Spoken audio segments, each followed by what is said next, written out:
First question course కాస్త జనరస్గా అనిపించవచ్చు, కానీ అడగాల్సిన సందర్భం. బహుజనుల రాజ్యాధికారం కోసం, బహుజనుల రాజ్యాధికారం లక్ష్యంగా బెరలోకి దిగిన మీరు బీఆర్ఎస్ అంటే బీఎస్పీ నుంచి బీఆర్ఎస్లోకి ఇంత క్విక్గా రావడానికి దొరల పాలనలోనే సాధ్యం అనుకున్నారా? బహుజనుల రాజ్యాధికారం సాధ్యమైనది? మొట్టమొదట బహుజన రాజ్యాధికారం అనే కళ ఎప్పటికీ సజీవంగానే ఉంటుందండి. మీరు అన్నట్టుగా బీఆర్ఎస్ ఒక దొరల పార్టీ అనే ఫ్రేమింగ్ ఏదైతే ఉందో ఆ ఫ్రేమింగ్ తప్పని నేను అనుకుంటున్నాను అండి. బీఆర్ఎస్లో అన్ని వర్గాలకు చెందిన ప్రజలు ఉన్నారు, ఎస్సీలు ఉన్నారు, ఎస్టీలు ఉన్నారు, బీసీలు ఉన్నారు, బహుజనులు ఉన్నారు. ఆ విధమైన ఒక అపవాదు ఆ పార్టీ మీద వేయడం, నేను చెప్పను కంప్లీట్ చేయండి, ఆ విధమైన అపవాదు వేయడం అనేది కరెక్ట్ కాదని నేను అనుకుంటున్నా.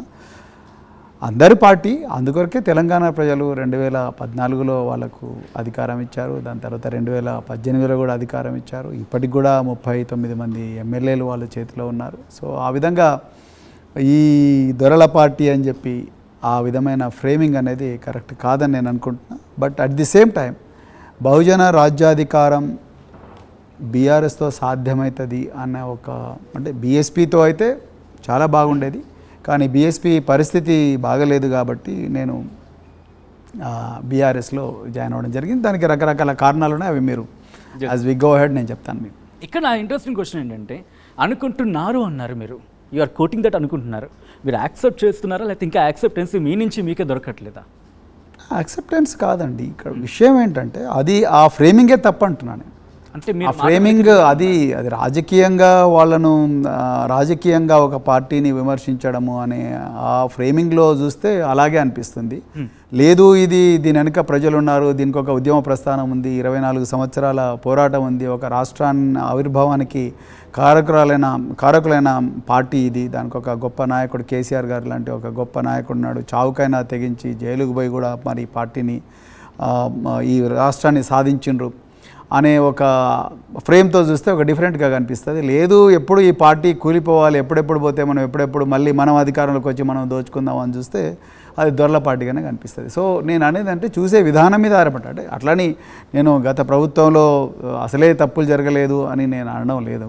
నేను అనేది ఏంటంటే ఒక పార్టీని చూసే దృక్కోణంలో మనం ఏ విధంగా చూస్తున్నాం, ఏ నేపథ్యంతో చూస్తున్నాం అనే విషయం మీదనే ఆధారపడి ఉంటుంది. కానీ కోణం గురించి మీరు మాట్లాడినప్పుడు, మీరు బీఎస్పీలో చేరినప్పుడు మీకు కనిపించిన కోణం, నవంబర్లో ఎన్నికలు జరిగాయి, దాదాపుగా ఒక 5-6 నెలల వ్యవధిలోనే, ఈ 5 నెలల్లోనే మీకు కనిపించిన కోణం, ఈ రెండింటిని కంపేర్ చేసుకున్నప్పుడు ఎక్కడ నేను ప్రజల్ని మోసం చేస్తున్నాను అని అనిపించింది?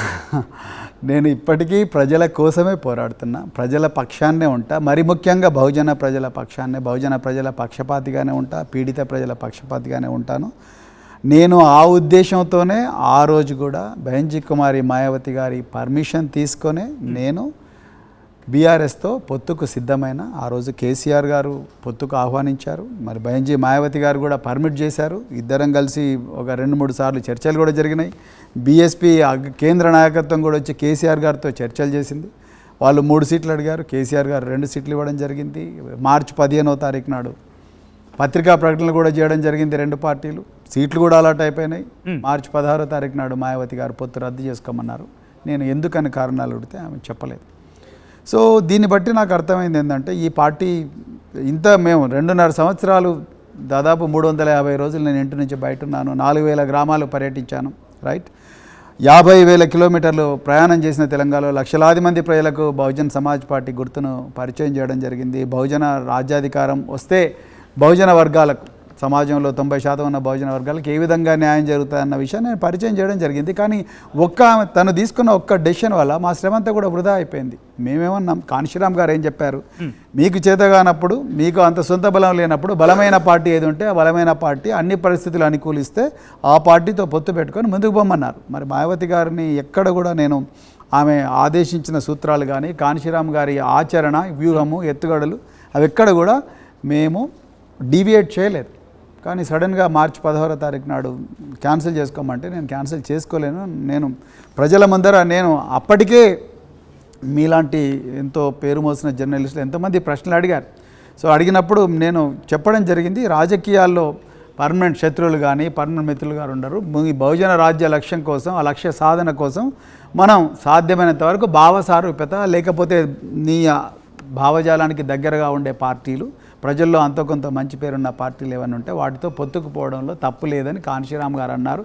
అందుకొరకే నేను పొత్తుకుపోయానని నేను చాలా డిఫెండ్ చేసుకున్నా. ఆ డిఫెన్స్ అంతా కూడా ఒక్క క్షణం నీళ్ళలో కలిసిపోయింది. అందుకొరకే నేను బీఎస్పీ నుంచి స్వచ్ఛందంగా బయటకు వచ్చాను. అసలైన తొలి వెలుగు. ఫాలో వాట్సాప్ @తొలి వెలుగు అఫీషియల్.